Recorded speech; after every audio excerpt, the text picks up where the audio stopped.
पौड़ी सच्चा तेरा हुक्म गुरमुख जानिया।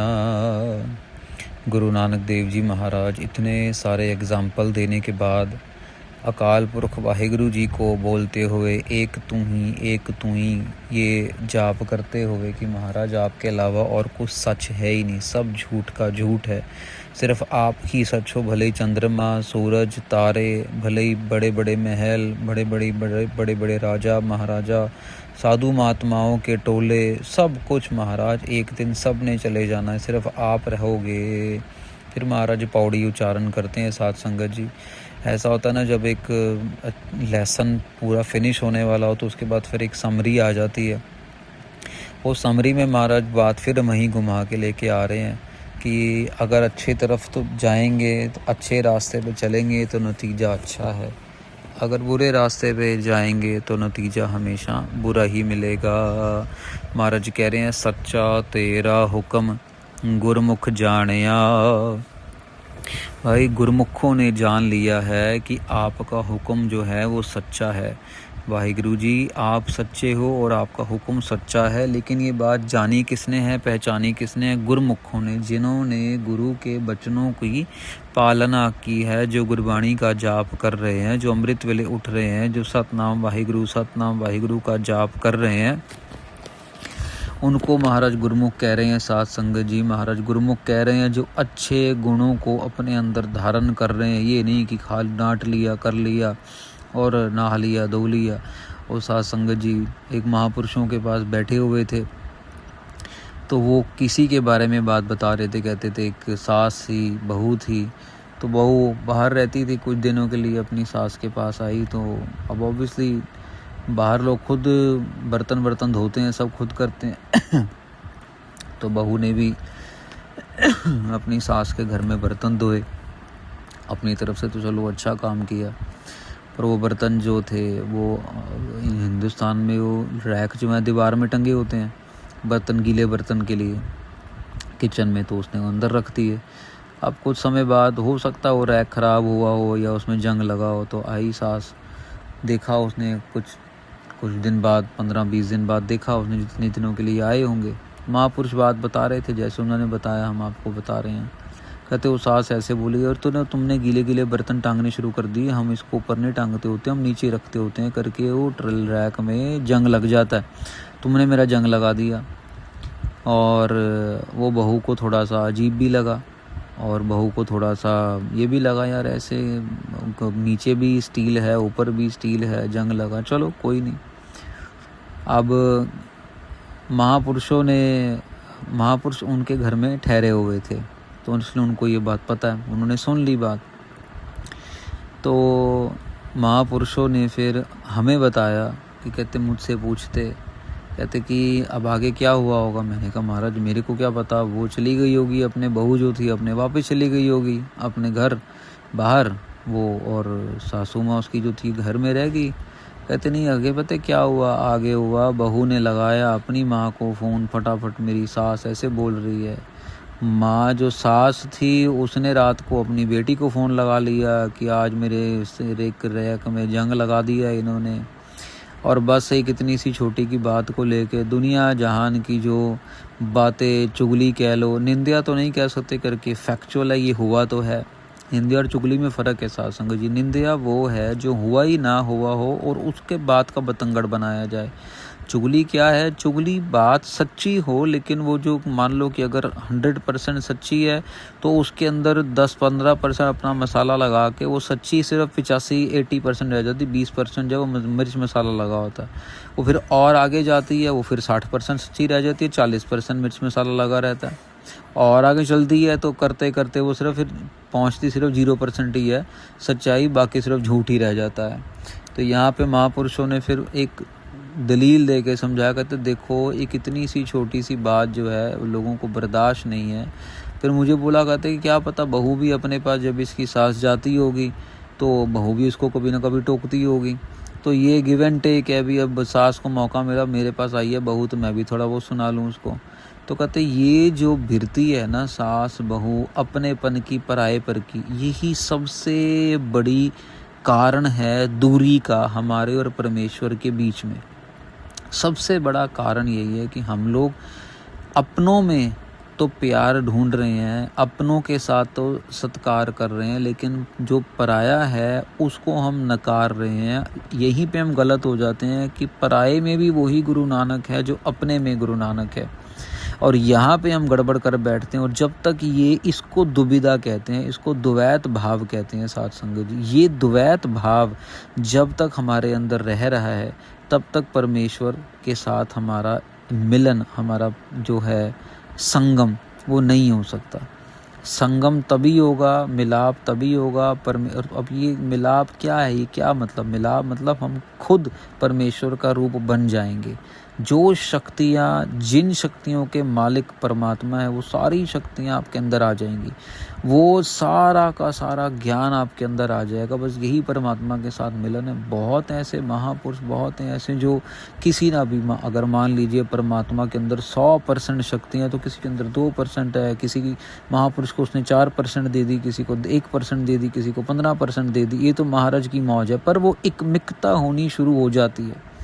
अब जैसे अमृत वेले का एक बहुत बड़ा संत बाबा कुलवंत सिंह जी ने वचन किया पीछे, तो उन्होंने बोला भी, अमृत बाबा कुलवंत सिंह जी जो हजूर साहब के जथेदार हैं नांदेड़ के, कहते अमृत वेले की गारंटी एक ये दे सकते हैं तुम्हें, अमृत वेले गुरु गोविंद सिंह जी महाराज इतने नज़दीक हैं कि आपने बस हल्का सा अपना हाथ आगे बढ़ाया और गुरु महाराज आपका हाथ पकड़ लेते हैं।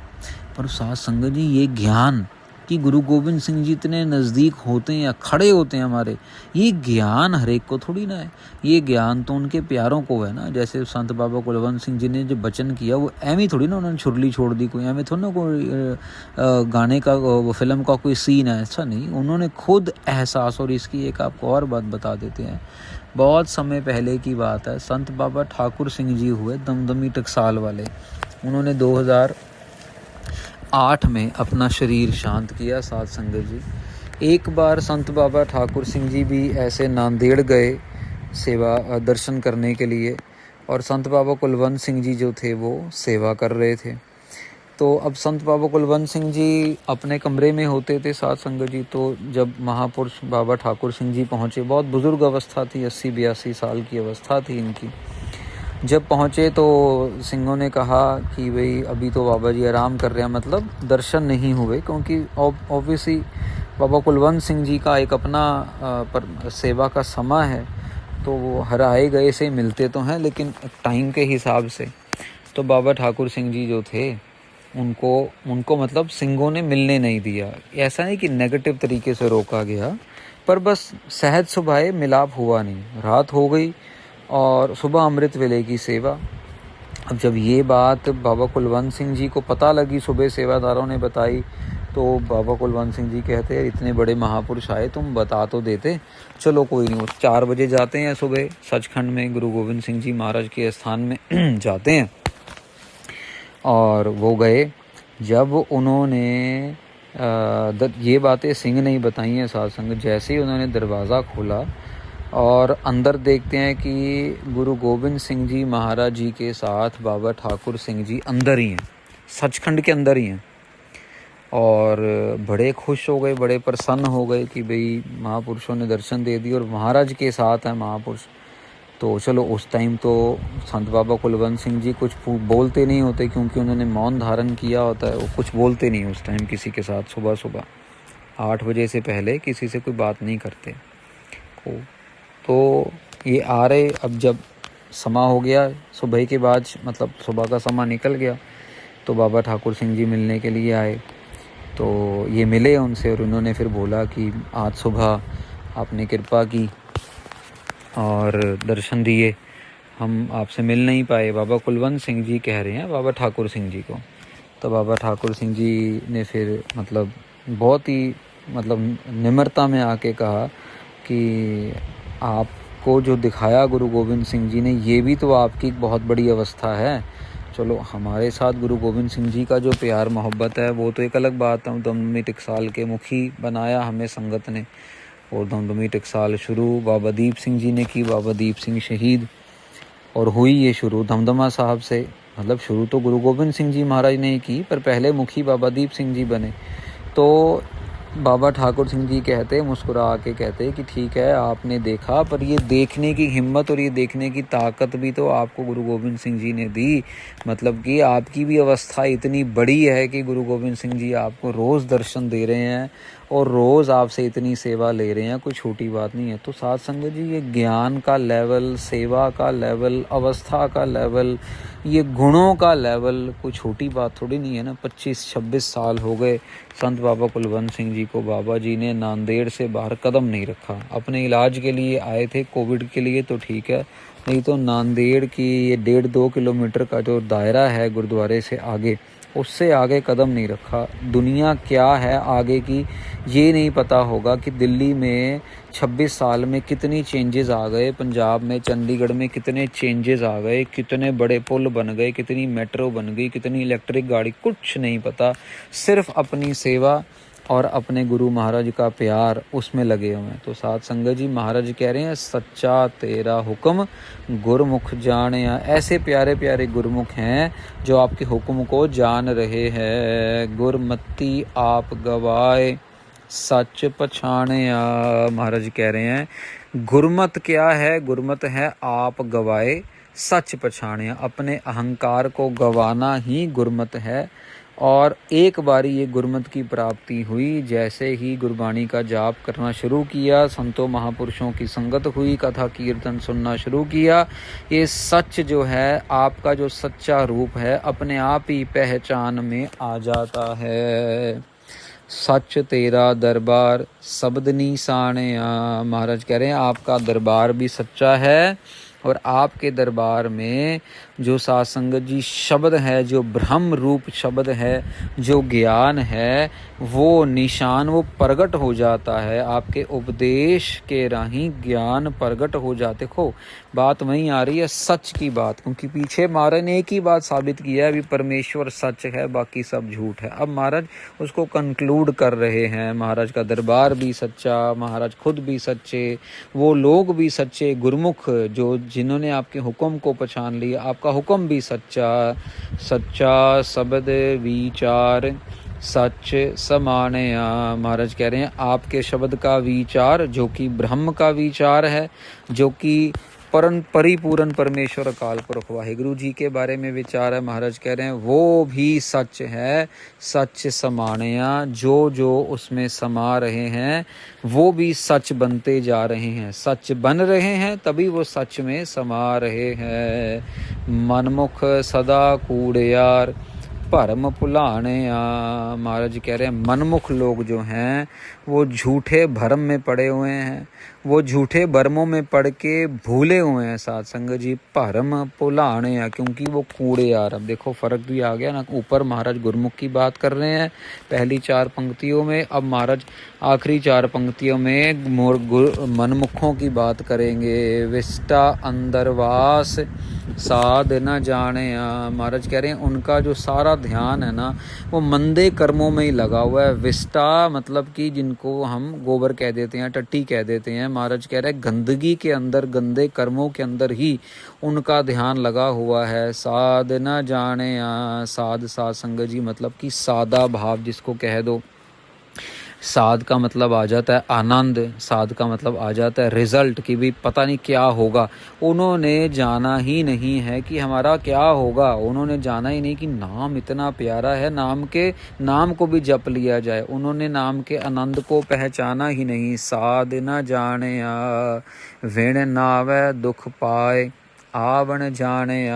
नाम के बिना दुख ही दुख है, आना जाना लगा रहेगा। 84 लाख जूनों को भोगना पड़ेगा। नानक पारख आप जिन खोटा खरा पहचाने।